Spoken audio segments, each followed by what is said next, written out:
Bonjour à tous. Aujourd'hui, une nouvelle vidéo. Nous allons voir ensemble comment résoudre des équations avec les valeurs absolues. Donc nous avons ici deux exemples avec des valeurs absolues où on voit que la valeur absolue de x plus 3 nous donne 7 et que la valeur absolue de x moins 5 nous donnera 2. Donc en fait, pour rappel, une valeur absolue, ce n'est pas plus qu'une distance entre deux nombres. Donc en fait, si j'ai la valeur absolue de x moins 5, concrètement, c'est la distance entre x et 5 qui sera de 2. Alors que x plus 3, la valeur absolue de x plus 3 nous donne 7, ça veut dire que la distance entre x et moins 3 sera égale à 7. Sachant que il est important quand même de rappeler que, en fait, une distance étant jamais négative, la valeur absolue étant du coup une distance, on relève toujours la valeur positive. Ça veut dire qu'au niveau de la résolution de mon calcul, il faut toujours que je fasse les deux possibilités. Dans le sens où, concrètement, si j'ai la valeur absolue de x plus 3 qui est égale à 7, ça veut dire que si j'avais eu sur, par exemple, une droite graduée, l'espace entre 0 et 7 est de 7, la distance est de 7. Par contre, donc, la distance entre 0 et 7 est de 7, ça paraît logique, mais entre 0 et moins 7, elle est de 7 aussi. Donc, distance entre 0 et 7 et 0 moins 7, elle sera de 7. Donc, toujours prendre la positive ainsi que la négative. En général, celle-là, vous l'oubliez. Donc, on va faire ces deux exemples-là avec le calcul et le schéma pour que vous voyez les deux façons différentes de faire la résolution de ces équations. Donc, si je prends x plus 3 égale 7, il faut savoir qu'on a dit que en résultat, la valeur absolue étant toujours positive, j'aurais pu avoir x plus 3 égale 7 ou x plus 3 est égal à moins 7.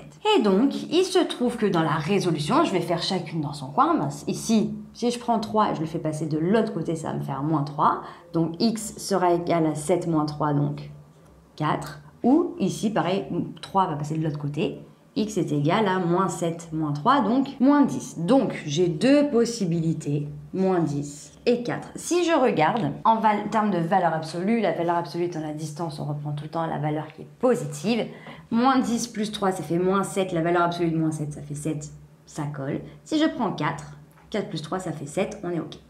Ensuite, on a dit que si on prenait sur une droite graduée, comme ça au moins ça vous permet d'avoir et la partie calculatoire et la partie graphique ou schéma, si ça vous permet de me comprendre.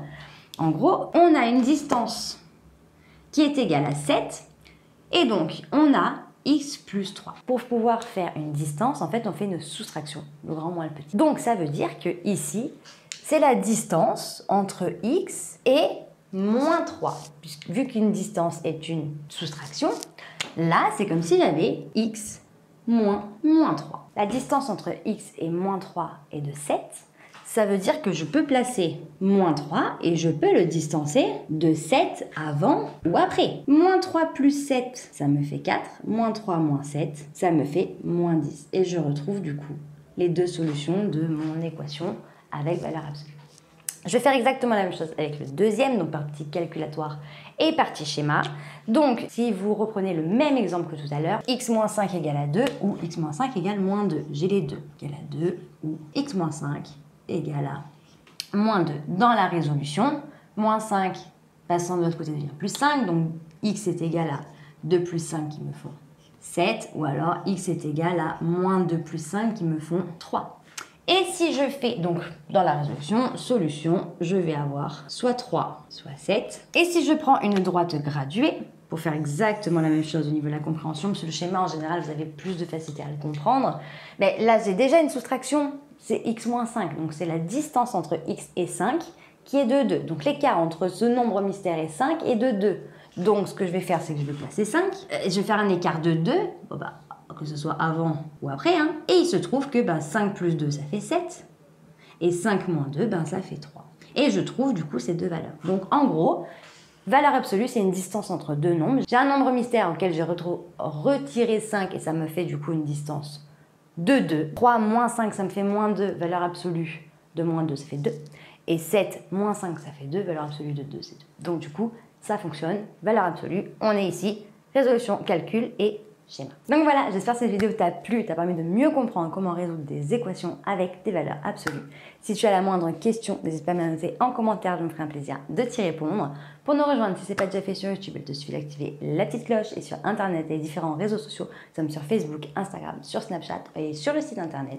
On te met en barre d'infos pour que tu ne rates aucune information, et d'ici une très prochaine vidéo, je te dis à très bientôt. Salut!